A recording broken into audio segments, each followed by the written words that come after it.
Hey guys, my name is Rama Lama, Rama Drama, Ramsey, Rambo, Ram. I've heard it all, and welcome back to Thoughts with Rama. So I usually like to record outdoors and I like to encourage people to go outside. The world is a really beautiful place, but today it's raining really hard and I don't really feel like getting wet. Today's topic requires for you to have a really open mind. So just for fun, just try to grasp what it is that I'm trying to say and really just try to understand. We've all learned about the idea of cause and effect. Cause and effect is a relationship between two actions or two events that happen because one is a result of another. So the scientific method relies solely on the idea of cause and effect to create all the scientific laws. For example, I have a pencil, right? And I let go of it and it drops. So I ask a question. I'm like, why is it falling like that? So I go and I do some research and I make a decision. I make a hypothesis that, hey, there is a force that's forcing this thing to fall every time I let go of it. So then I do some more experimentation, right? I keep dropping the pencil, and then every time it does the same thing. And so I decide, hey, there is a force of gravity that forces this pencil every time to fall whenever I let go of it. So that's where you have all these laws from. The laws of momentum, Newton's law of gravity, all those beautiful scientific laws. Once upon a time, there came a philosopher.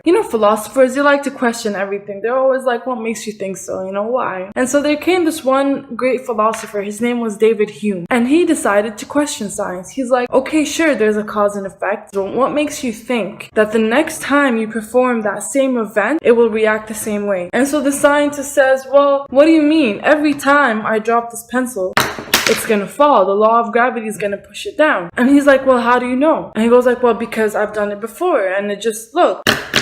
And then the scientist just keeps gonna keep falling every time I let go of it. And so David Hume says, well, how do you know? And he says, because it's happened before. It will happen again. David Hume says, how do you know?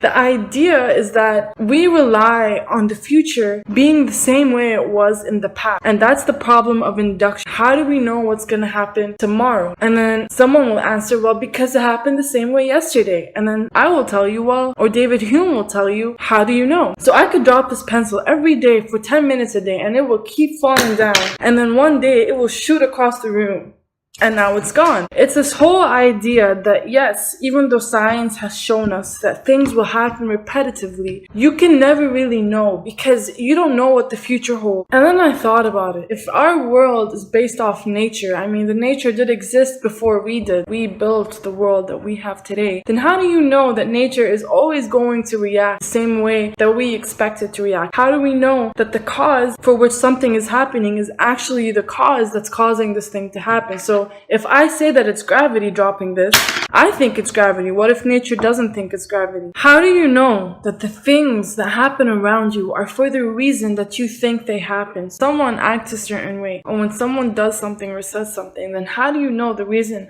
they're doing that or saying that is because of what you think it is? Maybe it's for a completely different reason. How do you know that when an event happens in your life and you think that it happens because of you or because of something else or because of someone else, how do you know that's the reason? If you can't really know, then is it really worth it for you to stress over it if you're not really sure? If you can't even be sure that science will happen the same way over and over again, then how do you know things will happen consistently in the same way? You know that the pencil will fall straight and not shoot straight across the room the next time you drop it. How do you know it's gonna happen the same way?